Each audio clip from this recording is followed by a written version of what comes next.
It was a chance to redistribute the units and their equipment to allow for the most efficient disembarkation when the moment for invasion arrived. It also gave the troops a chance to train and relax and become less jaded with shipboard life.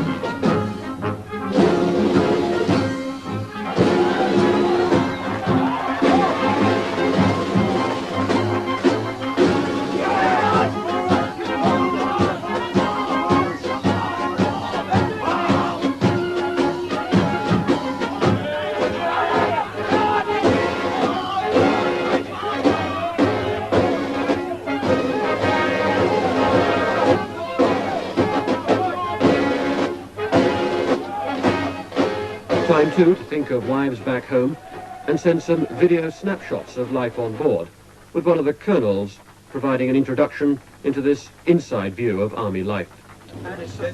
This is all the married men we could muster in Charlie County cleaning their weapons after a period of weapon training.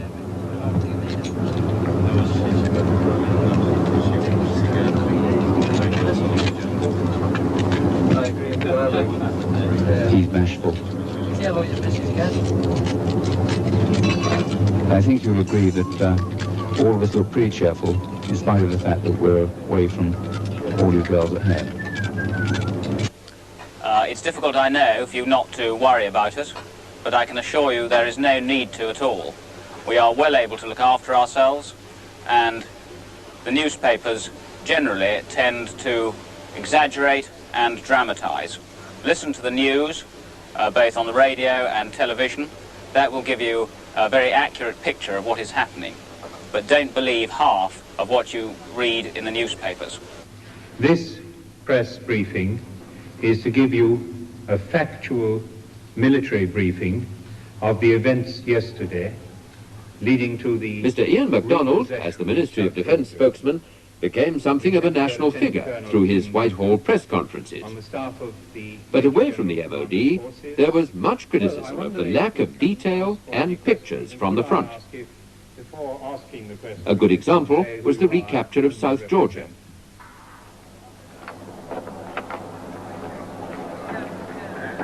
The Argentine Marines who'd taken over the islands at the same time as the Falklands invasion were pictured on television as part of coverage designed to portray the action as a military triumph.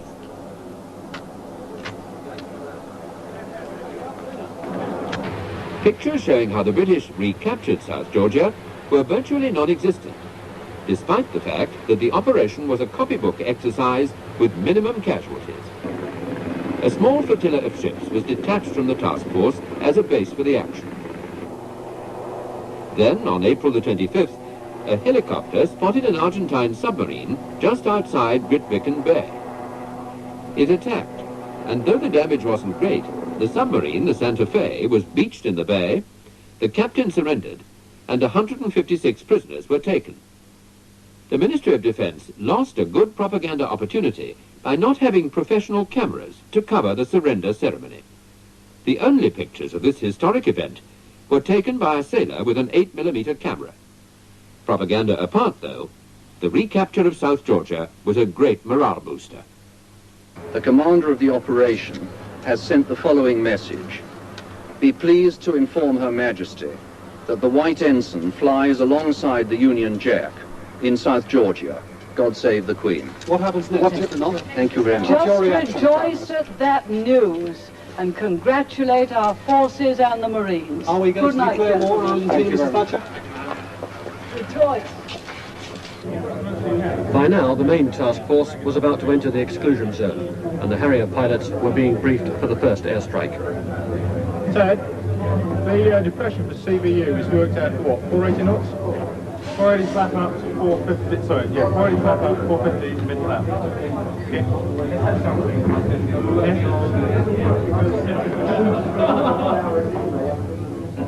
It was to be an attack coordinated with a Vulcan bomber flying 3,500 miles from Ascension Island.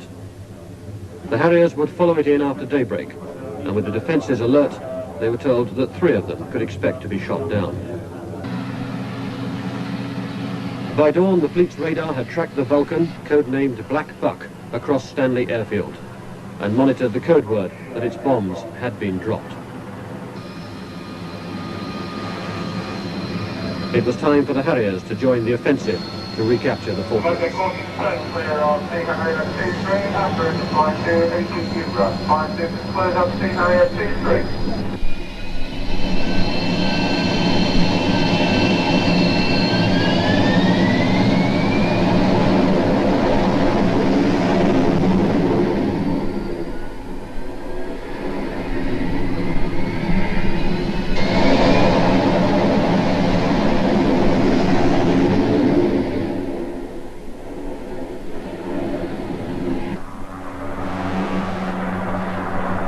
Every plane in the task force joined the raid, 12 from Hermes, 8 more from Invincible, 20 in all.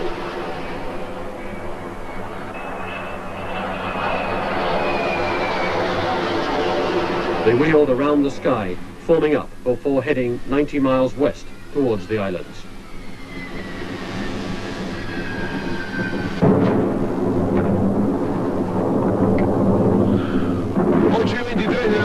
Se repite el ataque contra Puerto Argentino con mucha mayor intensidad. Antes habían sido 2 aviones que habían bombardeado el aeropuerto con escasa suerte. Ahora el tiroteo es mucho más intenso y se ve que además otro de los blancos es el mercante argentino que está... From Port Stanley across the bay, an Argentine camera team watched the bombs falling and the fierce anti-aircraft fire.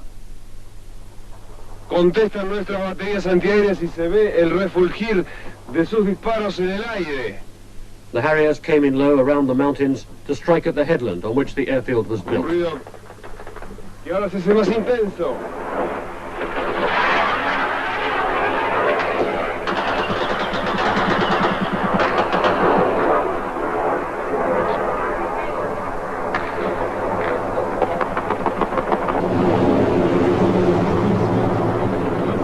War hadn't been declared, but that made it no less real.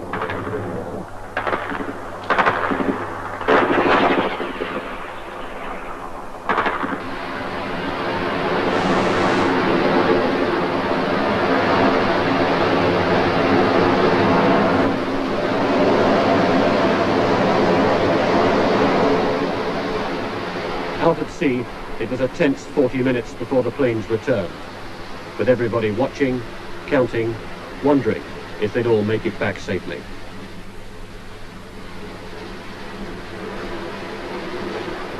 They did.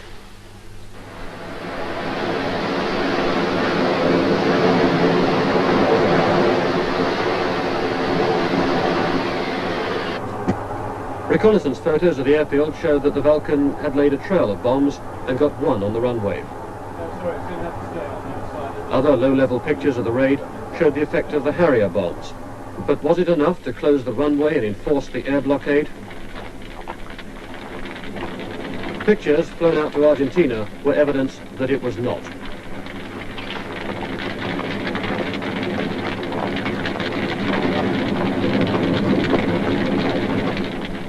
There was substantial damage, but enough of the runway was intact for transport planes to keep on flying.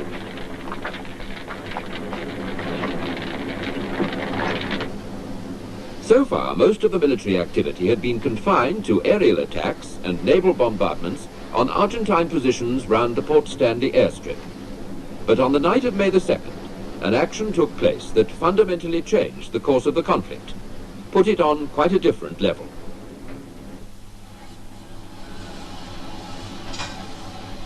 The British nuclear-powered submarine Conqueror normally patrols the waters of the North Atlantic on routine NATO business.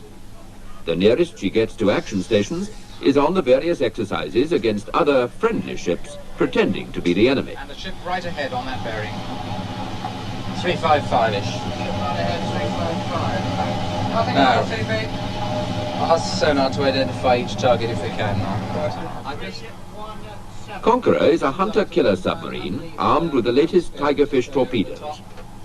Since the start of the Falklands crisis, she'd been in the South Atlantic shadowing the movement of the Argentine fleet In her sights now was Argentina's second largest ship, the cruiser General Belgrano.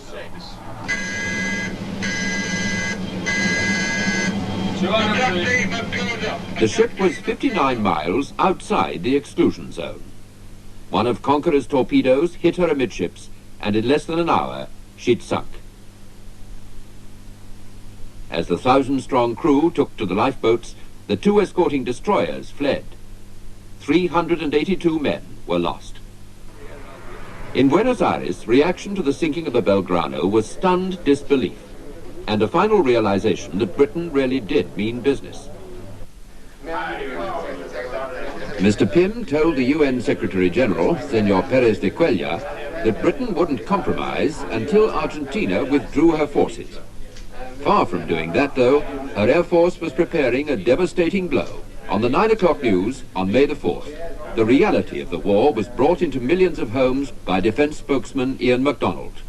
In the course of its duties within the total exclusion zone around the Falkland Islands, HMS Sheffield, a Type 42 destroyer, was attacked and hit late this afternoon by an Argentine missile. It is feared that there have been a number of casualties, but we have no details of them yet.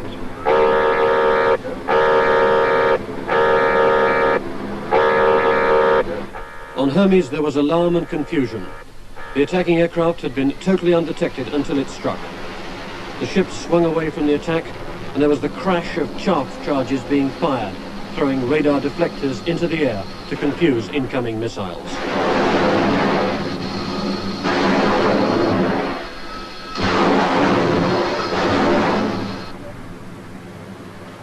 On the horizon we could see smoke rising from one of the destroyers. It had been hit, but how badly? The answer was brought by one of Sheffield's officers. His ship was aflame and disabled. All power, all communication, all ability to fight the flames had been lost. They needed firefighting assistance urgently. Casualties were heavy.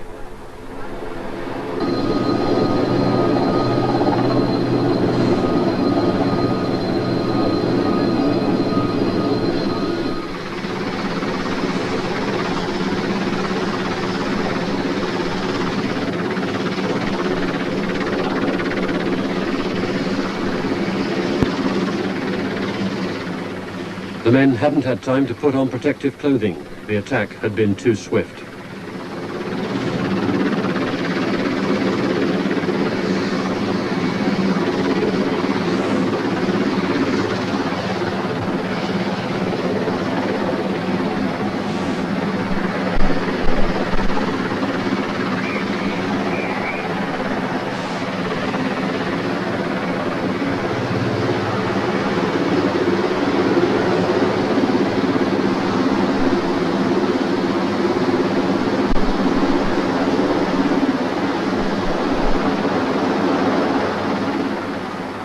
Twenty men had died, all within minutes of the Exocet striking and filling the ship with pungent smoke.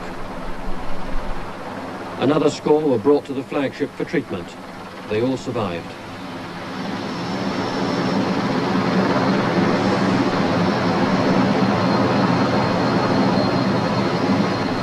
The rest of the crew of Sheffield stayed on board, helping with the firefighting. But Sheffield's own water mains were out of action, and the ships alongside could do nothing but cool the outside of the hull. After 5 hours with parts of the deck white hot, the order was given to abandon ship. Sheffield continued to float while the fire burnt itself out, shrouded by the sea mists. The Navy wanted to save her, not just for pride, not just for the equipment aboard, but for the lessons they could learn about the vulnerability of ships to a modern missile. All this damage had been done by just one Exocet.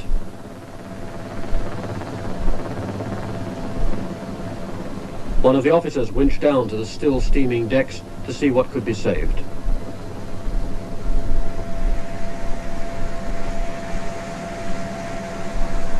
Sheffield was taken in tow, but the whole was